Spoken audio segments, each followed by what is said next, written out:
रामपुर नामक गांव में सुंदरी अपने परिवार के साथ रहती थी। उसके परिवार में उसका पति भीखू और बेटा अंकित और बेटी प्रिया है। सुंदरी और भीखू दोनों बहुत गरीब थे।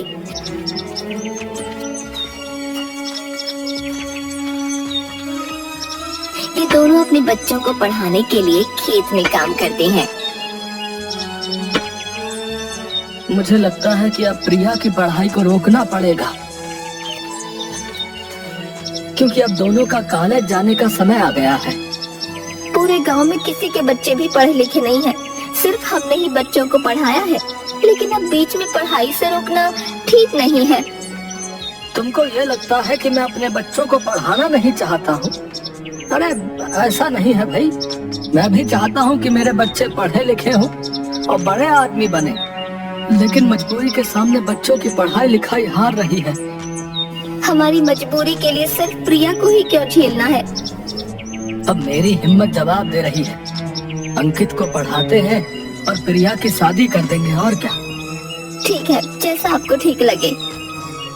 भीखू अपनी बेटी को भी आगे पढ़ाना चाहता था, लेकिन भीखू ऐसा नहीं कर पाया क्योंकि उसकी गरीबी उसे रोक रही थी। गांव का सुनार धनीराम अपनी दुकान पर बैठा था कि तभी उसके पास अंकित अपने दोस्त अमित के साथ आया। आओ आओ, ये धनीराम तुम्हारी सेवा में बैठा है। तुम अभी छोटे हो, अभी से क्या खरीदने आए हो? चाचा खरीदने नहीं बल्कि बेचने आए हैं। आज फिर से 2 मुर्गे मेरे जाल में फंसने आए हैं। वाह वाह, अब मजा आएगा। और धनीराम इसीलिए ही तो यहाँ बैठा है, ताकि ऐसे मुर्गे काट सकूं। क्या हुआ चाचा, आप इतना मुस्कुरा क्यों रहे हैं? क्या अरे वाह वाह, मैं बेचने से ज्यादा खरीदने में विश्वास रखता हूँ, इसलिए मैं बहुत ज्यादा खरीदता हूँ। बताओ क्या लाए हो? मेरे पास ये सोने की चेन है, मैं इसे बेचने आया हूँ। चेन? ये कहाँ से लाए हो? आप सवाल बहुत पूछते हो, अब जल्दी से मुझे इसके पैसे दो, मुझे मेरी माँ ने दी है। ठीक है, मैं इसे अभी तोल नहीं सकता। ऐसा करते हैं कि पास के किसी कांटे पर चलते हैं, वहाँ इसका वजन पता चल जाएगा और मैं तुमको पैसे दे दूंगा। ठीक है, आप कुछ भी करो, लेकिन मुझे जल्दी से माँ के लिए दवाई लेनी है और एक साड़ी भी खरीदनी है। रुको भैया, कोई लोहा बेचने नहीं आए हो, तुम यहाँ सोना बेच रहे हो, तो तनिक समय तो लगेगा ना। अगर गलत तुल गया तो कहते फिरोगे कि हमने ये कर दिया, हमने वो कर दिया, या तुमने बेईमानी कर ली। सुनार धनीराम उन दोनों को भारी सामान तोलने वाले कांटे के पास लेकर गया। मैं इसको अब तोल देता हूँ। धनीराम ने चैन को एक पलड़े में रखा और दूसरी तरफ वजन भी नहीं था, फिर भी दोनों पलड़े बराबर हो गए। धनीराम ने अजीब सा मुंह बना लिया। क्या हुआ? ये सोने की चेन नहीं है। आप ध्यान से देखिए, ये सोने की ही है। अब इसके अंदर कोई वजन नहीं बचा है, इसका अर्थ ये है कि अब ये समाप्त हो गई है। सोना भी समाप्त होता है? हाँ, जो भी चीज बनी है उसको खत्म तो होना ही है। लेकिन तुम अपना दिल छोटा मत करो, मैं तुम्हें 100 रुपए दे देता हूँ। वैसे ये मेरे किसी काम की नहीं है। हम पढ़ाई लिखाई करते हैं, लेकिन हमने कभी नहीं पढ़ा कि सोने का वजन कम हो जाता है।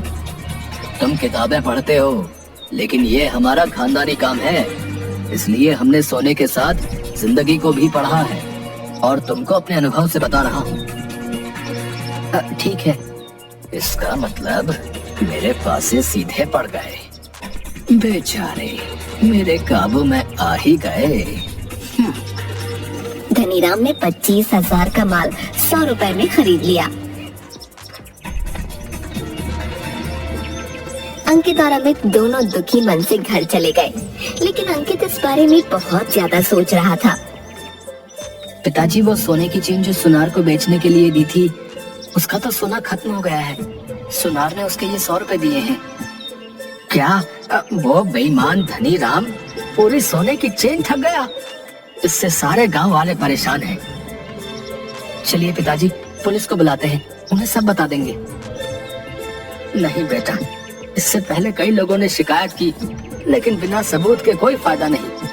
वो बेईमान धनीराम बच निकलता है। इसको कभी ना कभी तो सबक सिखाऊंगा।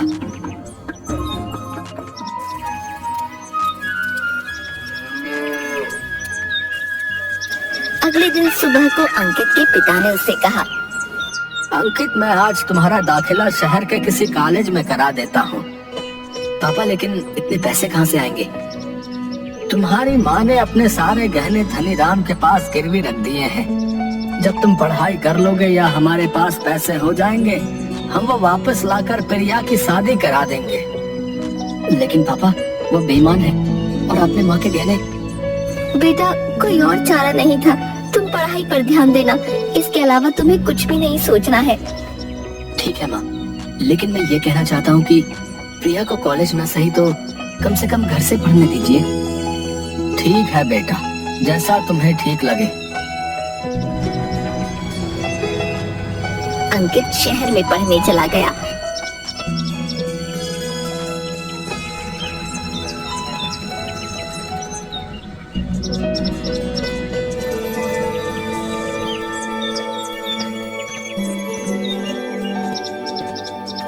और उसने प्रिया का प्राइवेट दाखिला करा दिया।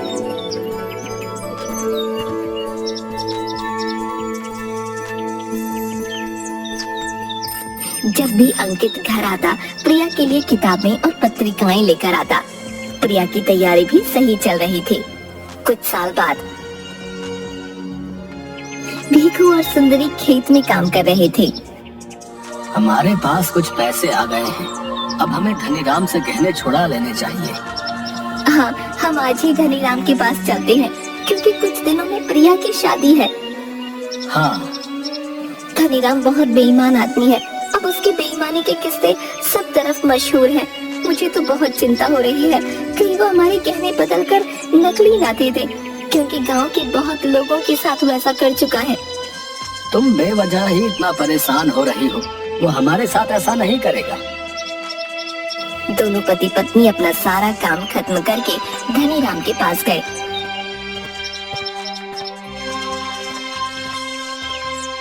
आइए आइए, और बताइए आज क्या बेचने आए हो? धनीराम, मैंने तुम्हारे यहाँ अपनी पत्नी के गहने गिरवी रखे थे, मैं वही लेने आया हूँ। ऐसा तो पहली बार हुआ है कि कोई अपना सामान वापस लेने आया है। क्या हुआ, तुम भूल गए क्या? मैं भीखू हूँ। नहीं नहीं, तुम्हें कैसे भूल सकता हूँ। लेकिन मुझे गहने याद नहीं है कि तुमने कौन कौन से गहने गिरवी रखे थे। तुम गहने दिखा दो, मैं अपने गहने पहचान लूंगी। मेरे पास कोई गहने नहीं है, मैं ऐसे कैसे किसी और के गहने तुम्हें दे सकता हूँ। और हाँ, इतने वर्षों में बहुत ज्यादा ब्याज हो गया होगा जो तुम चुका नहीं पाओगे। चलो यहाँ से जाओ। धनीराम, तुम्हारे पास पैसे की कोई कमी नहीं है, लेकिन मैं एक गरीब पिता हूँ और तुम्हारे आगे हाथ जोड़ता हूँ। मेरी बेटी की शादी है, तुम मुझे गहने वापस कर दो।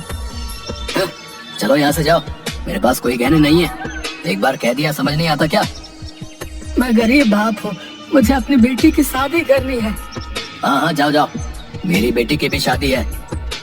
धनीराम ने भीखू और सुंदरी को बिना गहने दिए हुए ही भगा दिया।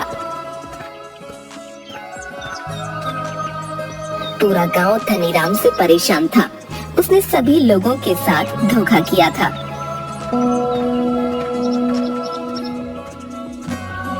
अब हम अपनी बिटिया की शादी कैसे करेंगे? कुछ समझ नहीं आ रहा।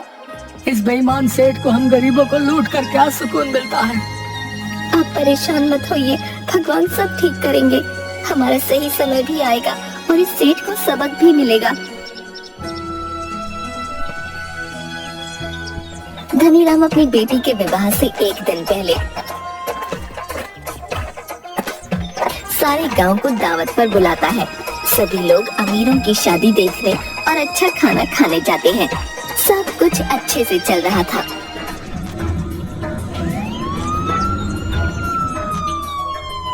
लेकिन तभी वहाँ 3 गाड़ियाँ आकर रुकी। सभी हैरान हो गए। कौन आया है? कौन है? सामने कुछ पुलिस वाले और अधिकारी थे, जिसमें अंकित भी था। अरे अंकित बेटा, तुम इतनी सारी पुलिस के साथ क्यों आए हो? तुमने ऐसा कौन सा गुनाह किया है जो पुलिस वाले तुमको पकड़ रहे हैं? धनीराम, अपनी जुबान संभाल कर बात कर। और मुझे साहब कहकर बोल, क्योंकि मैं एक आयकर विभाग अधिकारी हूँ। क्या तुम ये सब? तूने मेरे बाप के साथ न जाने कितनों को ठगा है। मैं आज तेरा हिसाब करने आया हूँ। अब देखिए साहब, मेरी बेटी की शादी है, अभी ऐसा मत कीजिए। मैं तुमसे कोई निजी दुश्मनी नहीं निकाल रहा हूँ, बल्कि कानून के दायरे में तुमसे बात कर रहा हूँ। आज तुम्हारे सारे काले चिट्ठों का हिसाब होगा। मुझे माफ कर दीजिए, मैं तुम्हारे आगे हाथ जोड़ता हूँ। मैं तुम्हारे पैर पड़ता हूँ। मैं कुछ नहीं करूँगा, मैं सभी का धन वापस कर दूंगा। कोई भी उसकी बात नहीं सुनता।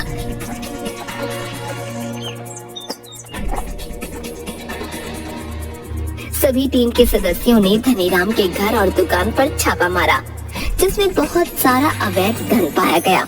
गांव वालों का धन उन्हें लौटा दिया गया। अंकित ने धनीराम की बेटी की शादी कराई और फिर अपनी बहन की शादी भी धूमधाम से करा दी। धनीराम को सबक मिल चुका था। ये तो आपने सुना ही होगा, लेकिन जैसे हम दूसरों के साथ करते हैं, ऐसा हमें मिलता है। और सबसे जरूरी बात, शिक्षा बहुत महत्वपूर्ण है, क्योंकि कलम की ताकत से अन्याय को हराया जा सकता है।